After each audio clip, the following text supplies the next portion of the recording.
Parliament క్యాంటీన్లో common rates apply చేయాలని decide అయింది కేంద్రంలోని బీజేపీ ప్రభుత్వం. పార్లమెంట్ క్యాంటీన్లో అందిస్తున్న ఫుడ్ ఐటమ్స్ పై 70% సబ్సిడీ అందించడంపై పెద్ద ఎత్తున విమర్శలు రావడంతో గత ఆనవాయితీకి బ్రేక్ వేసింది. రేట్లు పెంచుతూ నిర్ణయం తీసుకుంది.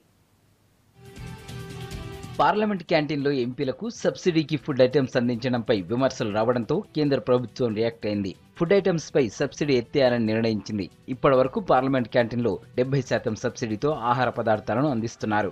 మోడీ సర్కార్ నిర్ణయంతో ఇకపై సబ్సిడీ లేకుండా ఎంపీలు అధిక ధరలు చెల్లించి తినాల్సి ఉంటుంది.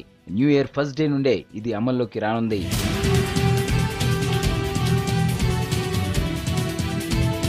నిన్న మొన్నటి వరకు వెజిటేబుల్ మీల్స్ ను 18 రూపాయలకే పార్లమెంట్ క్యాంటీన్లో విక్రయించేవాళ్లు. ఇప్పుడు దాన్ని 30 రూపాయలకు పెంచారు. నాన్ వెజ్ మీల్స్ రేటును 33 నుంచి 60 రూపాయలు చేశారు. చికెన్ కర్రీ గతంలో 29 రూపాయలుండగా 40కి పెంచారు. 6 ఏళ్ల పాటు ఇవే రేట్లు అమల్లో ఉంటాయని, ఆ తర్వాత ఎప్పటికప్పుడు రివ్యూ చేయటం జరుగుతుందని ఉత్తర్వుల్లో పేర్కొన్నారు లోక్సభ సెక్రటరీ.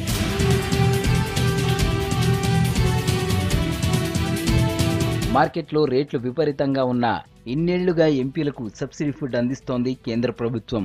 ఖజానా నుంచి బిల్లులు భరిస్తోంది. 2013-14 సంవత్సరాల్లో పార్లమెంట్ క్యాంటీన్ సబ్సిడీ కింద 14 కోట్లు చెల్లించింది కేంద్ర ప్రభుత్వం. క్యాంటీన్లో నో లాస్ నో ప్రాఫిట్ అని అధికారులు చెబుతున్నా కోట్లకు కోట్లు కేటాయింపులు చేయడంపై విమర్శలు వ్యక్తమయ్యాయి. క్యాంటీన్లో ఎంపీలకు అందిస్తున్న ఆహారంపై సబ్సిడీ ఎత్తేయాలంటూ ఏకంగా స్పీకర్ సుమిత్రా మహాజన్ కు లేఖ రాశారు బీజేడీ ఎంపీ జైపాండా. సర్కార్ నుంచి ఎన్నో సబ్సిడీలు అందుకుంటున్న ఎంపీలకు క్యాంటీన్లోనూ సబ్సిడీ ఎందుకని ప్రశ్నించారు.